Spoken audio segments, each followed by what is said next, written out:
Hello students, आज आपण 6th chapter चालू करतोय डेफिनाइट इंटिग्रेशन. आता हा डेफिनाइट हा शब्द याचं कारण काय किंवा मागचा जो आपला चॅप्टर होता त्याला इनडेफिनाइट इंटिग्रेशन असं म्हणतात. ह्याचं कारण काय? तर आपलं पहिलं एक्झाम्पल बघा, आपल्याला फर्स्ट एक्झाम्पल तुम्हाला आठवते की फंक्शन जर f(x) म्हणजे x² असेल x² तर त्याचं डेरिव्हेटिव्ह म्हणजे आपण त्याला dy/dx किंवा f'(x) म्हणतो आपण. त्याचा f'(x) म्हणजे या फंक्शनचा डेरिव्हेटिव्ह x² चा डेरिव्हेटिव्ह 5x. मग x² + 1 चा डेरिव्हेटिव्ह देखील किती सांगा 5x. x² + 2 चा डेरिव्हेटिव्ह देखील किती सांगा 5x.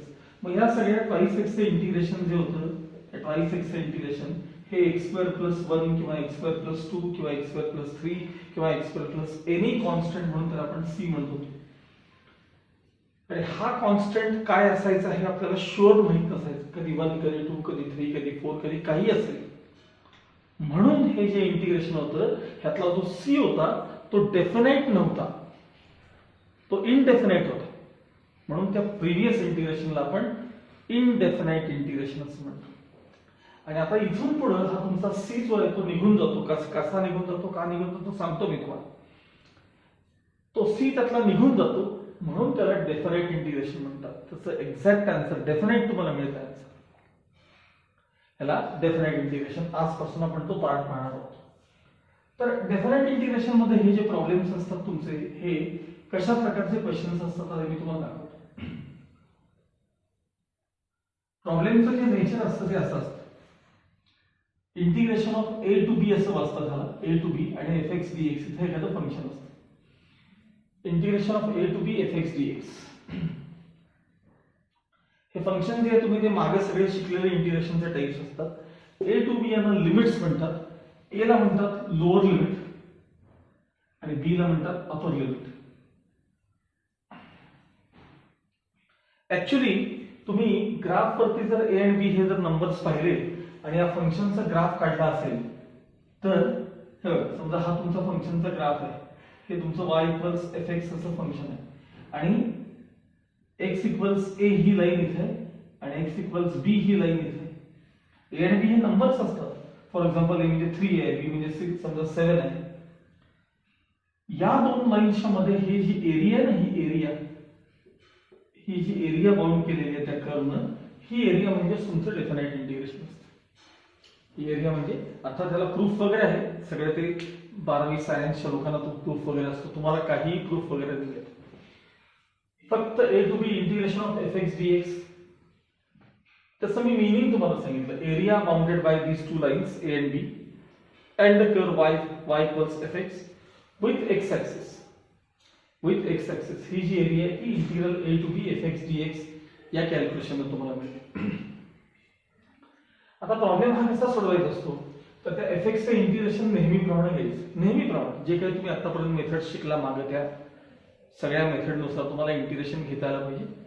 तर इंटिग्रेशन घेतल्यानंतर त्यात पहिल्यांदा अपर लिमिट रिप्लेस करायचं. अपर लिमिट म्हणजे हे, आणि त्यातनं लोअर लिमिटचा एरिया मायनस करायचा. हे लोअर लिमिट त्यातनं मायनस करायचं. एकदा अपर लिमिट आणि एकदा लोअर लिमिट त्यात रिप्लेस करून दोघांचा डिफरन्स घेतला की तुम्हाला जे मिळतं ते त्याचं फायनल आहे. आता कदाचित हा जो थेअरीचा पार्ट आहे ना, असा हा नुसताच सांगितलं तर फारसा कळत नाही. मग त्यासाठी मी एक साधं तुम्हाला एक्झाम्पल देतो. बरं, I = इंटिग्रल 2 to 3 हे तुमचे लिमिट्स आहेत आणि फंक्शन आहे x² dx. बघ काय करायचं बघा. तर x² चे इंटिग्रेशन काय सांगा, x³ + c आणि तुमचे लिमिट्स इथे लिहायचे. नंतर इंटिग्रेशन घेऊन झालं की लिमिट्स इकडे कडेला लिहायचे. मग एकदा x च्या जागी शब्द आहे का, x च्या जागी अपर लिमिट एकदा रिप्लेस करायचं आणि मायनस नंतर x जागी लोअर लिमिट रिप्लेस करायचं. म्हणजे काय करायचं बघा सांगा. x जागी 3³ + c मायनस आता लोअर लिमिट 2³ + c. आता हे सोडवायचं. 3³ म्हणजेच 27/3. ते कॅन्सलेशन होतोय मलाही माहिती, पण मी मुद्दामून करणार नाही. प्लस c मायनस चा इनात जाऊ दे, मायनस 2³ म्हणजे 8/3 आणि प्लस मायनस से मायनस. मी जे मगाशी म्हणलं तुम्हाला त्यातला c निघून जातो, तो असा निघून जातो. आणि आणि 27/3 मधनं 8/3 मायनस करायचं. डिनॉमिनेटर सेम आहे, मी मगाशी त्यासाठी कॅन्सलेशन केलेलं होतं.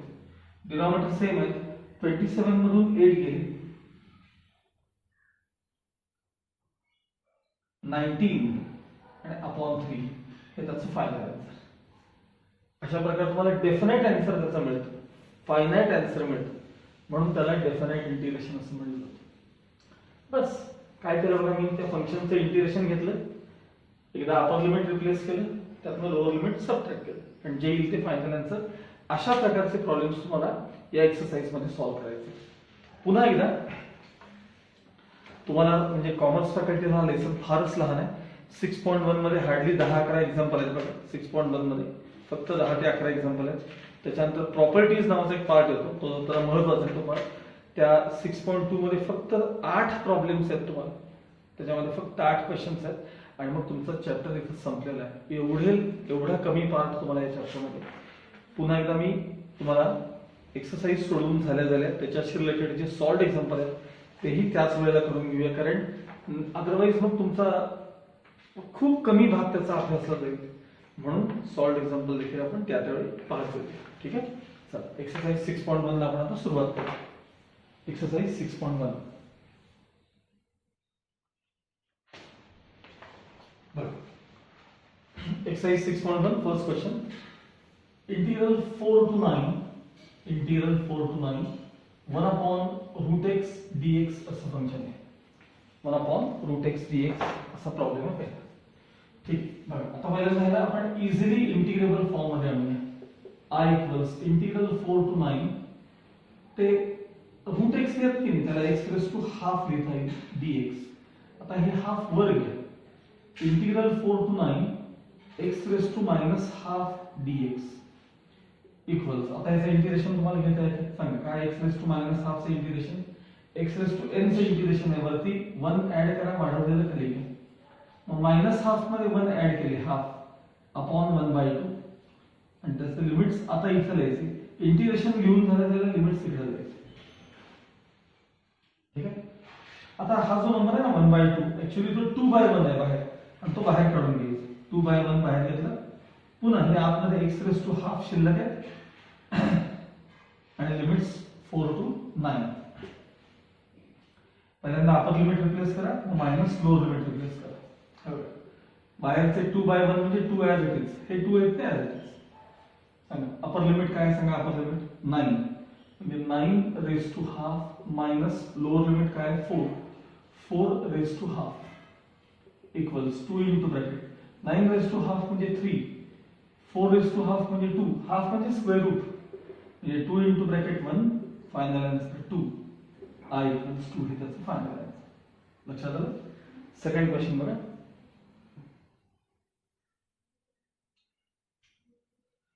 I equals integral -2 to 3 1 upon x plus 5 dx. आता 1 upon ax plus b म्हणजे x लिनियर आहे डिनॉमिनेटर मध्ये, direct integration log of mod of denominator. Mod घेतलं तरी चालेल, नाही घेतलं तरी चालेल, आणि लिमिट्स -2 to 3. एकदा अपर लिमिट मग मायनस लोअर लिमिट. नीट लक्ष द्या, अपर लिमिट बघा, log of 3 plus 5 log of 3 plus 5 हे झालं अपर लिमिट. x च्या जागी 3 रिप्लेस करायचं, minus log of lower limit x च्या जागी -2 रिप्लेस करायचं, इज इक्वल टू किंवा इथे लिहितो आता log ऑफ 3 plus 5 म्हणजे 8 मायनस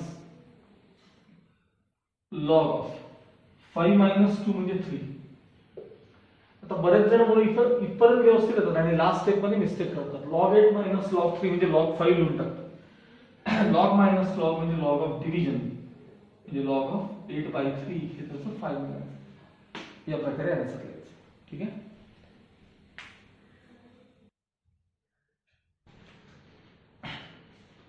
थर्ड एक्झाम्पल बघा.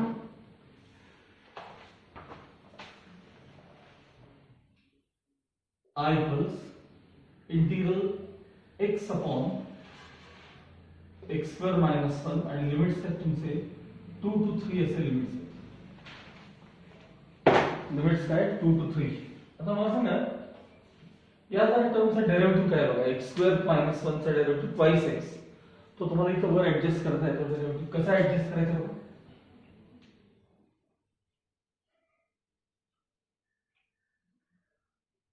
I equals integral 2 to 3 x upon x square minus 1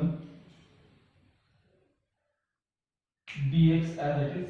इथं ट्वाइस ऍडजस्ट करा, बाहेर हाफ कॅन्सलेशन लागेल.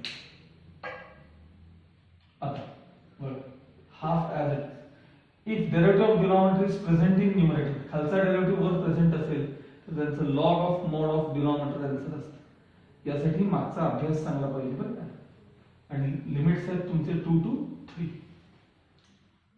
Half as it is bracket मध्ये पहिल्यांदा upper limit log of 3 square minus 1 x च्या जागी पहिल्यांदा upper limit minus log of 2 square minus 1 equals half bracket मध्ये लॉग ऑफ 3 स्क्वेअर 9 9 मायनस 1 8 आणि 2 square 4 4 minus 1 3. Half as it is log minus log म्हणजेच log of division 8/3 हे तुमचं final answer. Half log of 8/3. ठीक आहे. Fourth question बघा.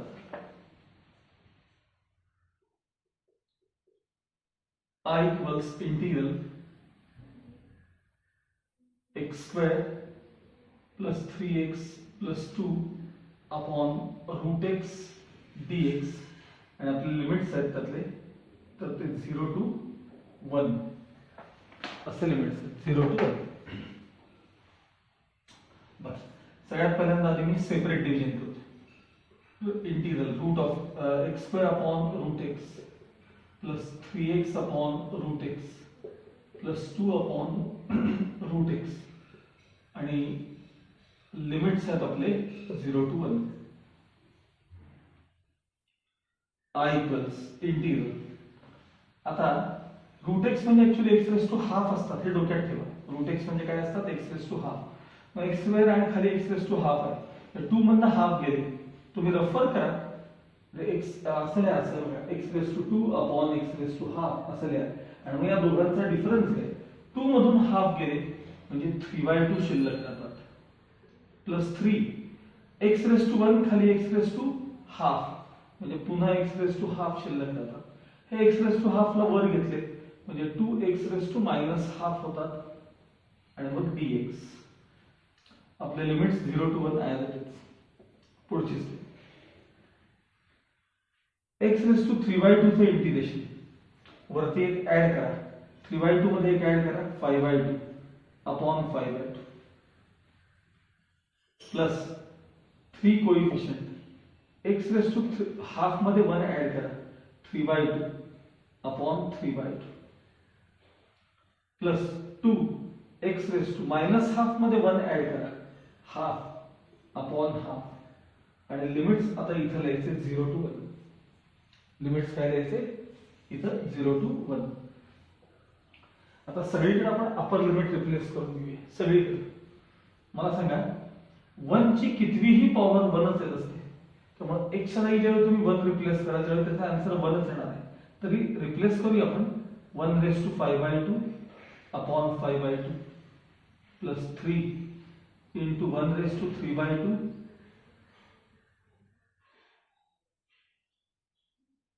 Upon 3/2 plus 2 into 1 raise to 1/2 upon 1/2. हे झालं अपर लिमिट. मायनस आता लोअर लिमिट 0 आहे बघा. इथं 0 रिप्लेस करा, इथं 0 रिप्लेस करा, इथं 0 रिप्लेस करा. सगळ्या आन्सर 0 येणार. त्यामुळे आपण हे सगळे काय झाले सांगा हे 0 झाले. पुढची आता 1 ची कितीही पॉवर 1च येते. त्यामुळे हे झालं इथं लिहितो आता 1 अपॉन 5/2 प्लस 3 अपॉन 3/2 आणि प्लस 2/1/2 2/1/2 काय काय केलं बघा, ते सगळे 1 जे काही नंबर आहेत ना त्याचे आन्सर्स काढले. नेक्स्ट हे 2 वर जातील 2/5 प्लस हे 2 वर जातील 3 × 2/3, हे 2 वरती जातील 2 × 2/1, 2/5 as it is, plus 2 plus 4, 2/5 plus 6, cross multiplication, 5 6 are 30 plus 2 32/5, हे तुमचं फायनल आन्सर असेल 32/5.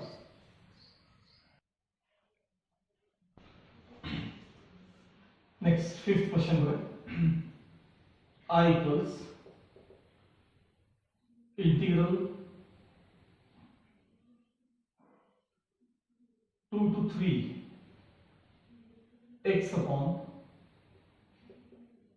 x plus 2 x plus 3 dx. Okay, आता हा पार्शियल फ्रॅक्शनचा प्रॉब्लेम आहे. दोन लिनियर फॅक्टर्स आले की आपण पार्शियल फ्रॅक्शन वापरतो. तो पार्ट आपण कंटिन्यू करूया. Let the fraction equals a upon first factor x plus 2 plus b upon x plus 3. Cross multiplication करून दोघांचे डिनॉमिनेटर काय झाले, कॅन्सल झाले.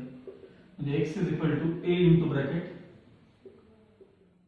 x plus 3 plus b into bracket x plus 2. हे डिनॉमिनेटर आणि हे डिनॉमिनेटर कॅन्सल झाले दोघांचे. आता ही टर्म कधी 0 होते, when x equals -2 असताना.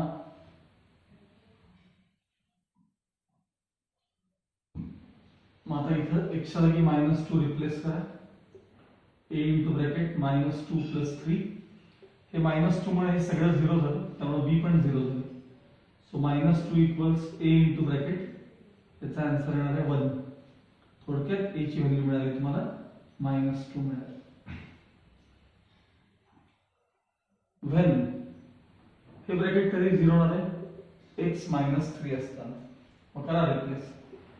-3 इक्वल्स हे झालं 0, -3 रिप्लेस केल्यानंतर हे झालं 0 is equal to b into bracket -3 plus 2. -3 is equal to b into bracket -1. -1 ने डिवाइड केल्यानंतर b इक्वल्स 3 मिळालं. From equation 1,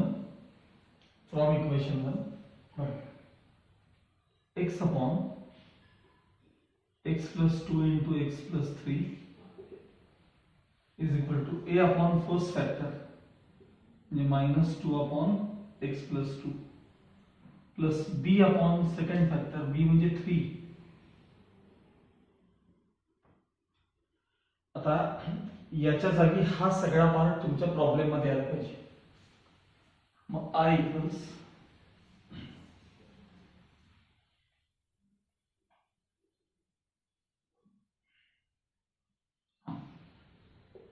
equals integral 2 to 3.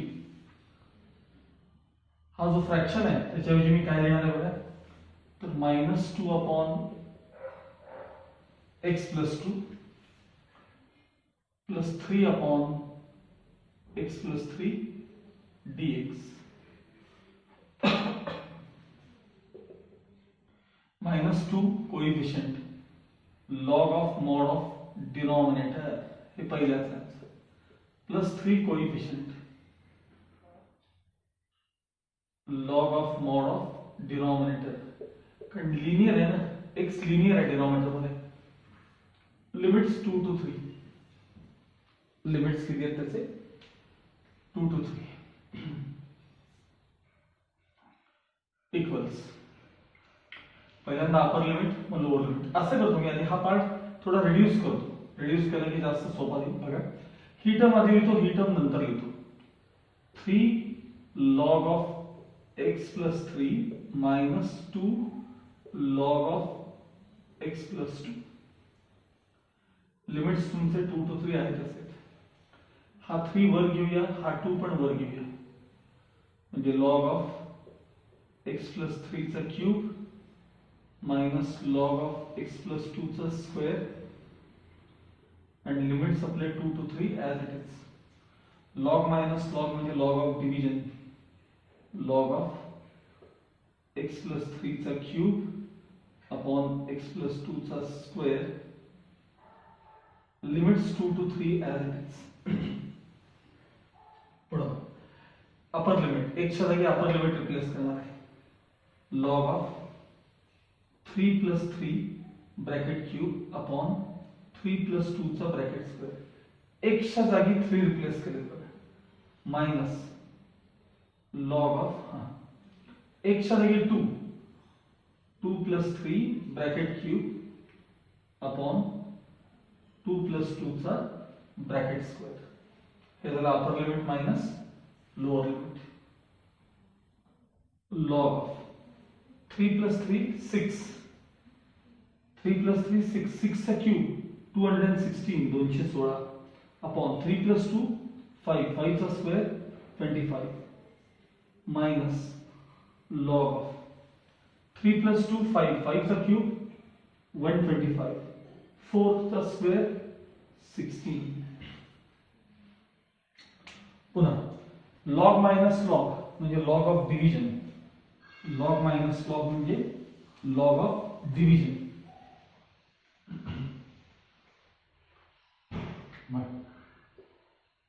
Log of 216 by 25 divided by 125 by 16 equals log of 216 upon 25 multiplied by reciprocal 16 upon 125.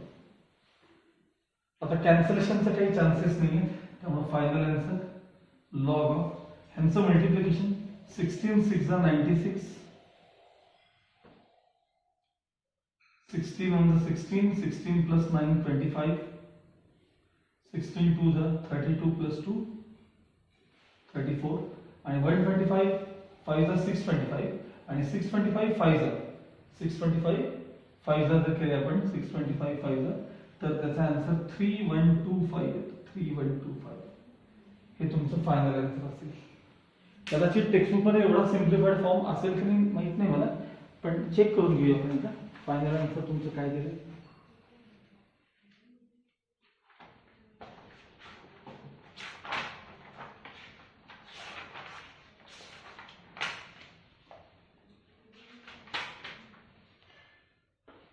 आहे केलंय, एवढं solve केलेलं आहे.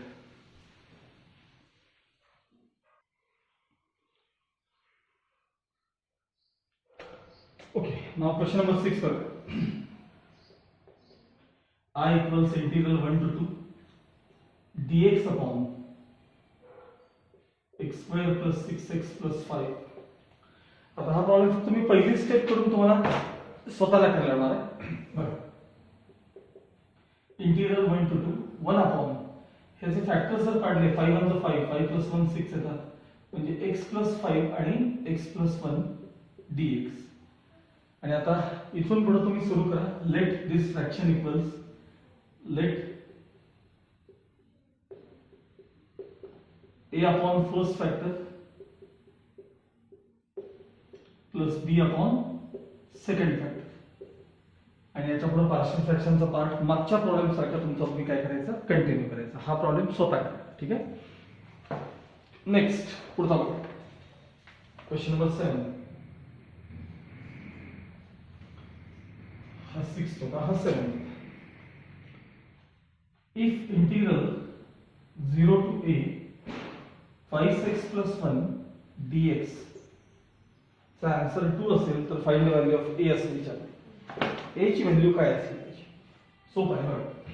त्याचा answer तुम्हाला 2 दिले. आता आपण या एक एक टर्मचं इंटिग्रेशन घेऊया. बघा 2 into x चे इंटिग्रेशन काय सांगा तर x² 2 कोएफिशिएंट x चे इंटिग्रेशन x² 1 चे इंटिग्रेशन x आणि हे तुमचे लिमिट्स आहेत 0 to a. ह्याचा आन्सर तुम्हाला 2 दिलेला आहे. 2 कॅन्सल झाले. काय राहिले सांगा इथे ब्रॅकेट मध्ये x square plus x limits 0 to a ह्याचा आन्सर 2 आहे. आता पहिल्यांदा अपर लिमिट x च्या जागी अपर लिमिट म्हणजे a स्क्वेअर प्लस a हे झालं upper limit. a square plus a minus lower limit 0 काय ना इथं 0 0 रिप्लेस केले सगळे 0 झाले is equal to 2. therefore a square plus a हे 2 LHS मध्ये आणले मायनस 2 इज इक्वल टू 0. हे क्वाड्रॅटिक सॉल्व करा आणि जे येईल ते फायनल आन्सर. मायनस 2 ला स्प्लिट करा डिफरन्स 1a यायला पाहिजे म्हणजे a प्लस 2 आणि a मायनस 1 असे फॅक्टर्स पडतील त्याचे. therefore either first term 0 or second term 0. therefore a equals minus 2 or a equals 1. हे त्याचं final answer. Next integral 1 to a 3x square plus 2x plus 1 dx is equal to 11. Find the value of a असं तुम्हाला विचारलं. हा problem मात्र थोडासा अवघड आहे. ह्याच्यात स्क्वेअर वगैरे आले ना की इंटिग्रेशन मध्ये क्यूब होतो आणि त्याचे फॅक्टर्स पडणं मग अवघड होतं. मग त्याला 9th स्टँडर्ड मध्ये आपण शिकलेले सिंथेटिक डिव्हिजन रिमाइंडर थेरम वगैरे सगळ्या गोष्टी याव्या लागतात त्याला. तर हा प्रॉब्लेम थोडासा मात्र अवघड आहे. बघा 3x स्क्वेअर चे integration x cube by 3 plus 2 coefficient x चे integration x square by 2 plus 1 चे इंटिग्रेशन x आणि तुमचे लिमिट्स आहेत 1 टू a. ह्याचा आन्सर दिला आपल्याला 11. 3 3 कॅन्सल 2 2 कॅन्सल काय काय राहिलं ना x cube plus x square plus x आणि ह्याचे लिमिट्स आहेत आपले 1 to a is equal to 11. पहिल्यांदा अपर लिमिट रिप्लेस करूया. x च्या जागी a रिप्लेस करायचं a cube plus a square plus a हे झालं upper limit minus lower limit 1 cube plus 1 square plus 1 is equal to 11. म्हणजे a cube plus a square plus a minus 1 1 1 3 is equal to 11. 11 ला LHS मध्ये आणलं a cube plus a square plus a minus 14 is equal to 0. Problem आहे तो इथनं पुढे असतो लक्षात ठेवा. काय असतं की याचे फॅक्टर्स कसे काढायचे. आता क्यूब मध्ये टर्म आली ना फॅक्टर्स कसे काढायचे. मग यासाठी पहिल्यांदा तुम्हाला रिमाइंडर थेरम काय असेल तो यावा लागतो. रिमाइंडर थेरम आता इथे मी तुम्हाला सांगतो. सगळ्यात पहिल्यांदा तुम्ही a च्या जागी समजा 1 रिप्लेस केलं. नीट आहे का. a च्या जागी 1 रिप्लेस करा आणि जर RHS जर म्हणजे 0 आली तर त्याचा a मायनस 1 हा फॅक्टर असतो. हा त्याचा अर्थ. समजा a च्या जागी आता मायनस 1 रिप्लेस केले तुम्ही आणि जर याचा आन्सर 0 आलं तर त्याचा a प्लस 1 हा फॅक्टर असतो. a प्लस 1 हे 9वीत शिकलाय. समजा a च्या जागी 2 रिप्लेस केले. a च्या जागी आपण 2 रिप्लेस केले आणि जर का याचा आन्सर 0 आलं तर a मायनस 2 हा त्याचा फॅक्टर असतो. a च्या जागी मायनस 2 रिप्लेस केले आणि जर का याचा आन्सर 0 आलं तर त्याचा a प्लस 2 हा फॅक्टर असतो. हे याला म्हणतात रिमाइंडर थेरम. तो अदर फॅक्टर कसा काढायचा सिंथेटिक डिव्हिजन ते वेगळे. ह्याला म्हणतात रिमाइंडर थेरम. Reminder theorem. मग आता a ला पहिल्यांदा 1 रिप्लेस करून बघायचा. 1 1 1 म्हणजे 3 3 मधून 14 गेल्यावर 0 येत नाही. त्यामुळे हा तर काही फॅक्टर असायचे चान्सेस नाही. मायनस 1 रिप्लेस करून बघा. रफर करा. मायनस 1 चा क्यूब मायनस 1 मायनस 1 चा स्क्वेअर प्लस 1 a च्या जागी मायनस 1 आणि मायनस 14 ह्याचा आन्सर 0 येणार नाही. म्हणजे हाही फॅक्टर असू शकत नाही. हाही विषय समजा. a ला मायनस 2 रिप्लेस करून बघा. मायनस सॉरी प्लस 2 चा cube 8 plus 2 square 4 plus 2 under 2 आणि मायनस 14 बघा. 8 प्लस 4 12 प्लस 2 14 14 मायनस 14 0 हे आलं बघा. म्हणजे a ला 2 रिप्लेस केल्यानंतर त्याचा आन्सर 0 येते. याचा अर्थ ह्याचा a मायनस 2 हा एक फॅक्टर आहे हे तुम्हाला कळलं. आता a मायनस 2 मग a मायनस 2 हाचा फॅक्टर आहे. मग राहिलेला फॅक्टर जो आहे हे रफर केलं का सगळं रफर काय आता जे मी करतोय. फॅक्टर्स फक्त इथं लिहायचे असतात. बघा तुमचं हे कन्फर्म झालं की a cube plus a square plus A minus 14 या टर्मचा ए प्लस ए मायनस 2 हा फॅक्टर, कारण आपण ए ला प्लस 2 रिप्लेस करतो, पण ए मायनस 2 हा फॅक्टर आहे हे कन्फर्म झालं. मग राहिलेला फॅक्टर काढण्यासाठी याला ह्याने डिवाइड करायला लागतं. काय करायला लागतं? त्याला ह्याने डिवाइड करायला लागतं. मग ते डिव्हिजन जे ते सिंथेटिक. चला ए क्यूबचा कोएफिशियंट 1, ए स्क्वेअरचा कोएफिशियंट 1, ए रेज टू 1 चा कोएफिशियंट 1 आणि शेवटी मायनस 14 कॉन्स्टंट. जेव्हा ए मायनस 2 ने डिवाइड करायचं तेव्हा इथं प्लस 2 लिहायचं असतं. Plus 2 1 as it is. 1 into 2 2, 2 plus 1 3, 3 2 is 6, 6 plus 1 7, 7 2 is 14, 14 plus minus remainder 0. म्हणजे तीन टर्म्स असतील इकडे, तीन टर्म्स, तर स्क्वेअर न सुरुवात करायची. म्हणजे 1a square plus 3a plus 7 हा त्याचा दुसरा फॅक्टर. मग आता इथं आलो. चला एक फॅक्टर कुठला सांगा? a minus 2. दुसरा फॅक्टर कोणता? a square plus 3a plus 7 is equal to 0. तुम्ही वाटलं तर हे सगळं ओपन करून बघा, हे सगळं ओपन करून सॉल्व्ह करा, एवढा आन्सर इथे कन्फर्म करा. जेव्हा दोघांचा प्रोडक्ट 0 असतो ना, तेव्हा आयदर फर्स्ट टर्म 0 और second term 0. a square plus 3a plus 7 is equal to 0. एक तर आन्सर a इक्वल्स 2 तुम्हाला मिळाला. आता हे क्वाड्रॅटिक इथं सॉल्व्ह होतं का बघा. 7 ला स्प्लिट करून डिफरन्स 3 यायला पाहिजे. सॉल्व्ह होत नाही, म्हणजे ह्याचे रूट्स रियल नाही, ह्याचा अर्थ आहे ह्याचे रूट्स काही नाही रियल. ते पण का नाही दाखवूया आपण, त्याचं रफल दाखवूया. चला मला सांगा, डेल्टा म्हणजे बी स्क्वेअर मायनस 4ac ची व्हॅल्यू आपण काढून बघूया. आठवलं का? डेल्टा किंवा बी स्क्वेअर 10वीत शिकलाय तुम्ही. डेल्टा मायनस 4ac, बी स्क्वेअर मायनस 4ac. बी स्क्वेअर म्हणजे 3 square 9 minus 4ac 1 into 7, 9 minus 7 for the 28 म्हणजे मायनस 19, म्हणजे लेस दॅन 0 आहे, निगेटिव्ह आहे बघा. आणि तुम्हाला माहिती आहे रूट मध्ये जातं फॉर्म्युला, तुम्हाला आठवलं का बघा? Minus B plus or minus root of B square minus 4ac upon twice a. आणि ही जर का टर्म निगेटिव्ह असेल, निगेटिव्ह 19, तर रूट्स आर नॉट रिअल म्हणतो आपण.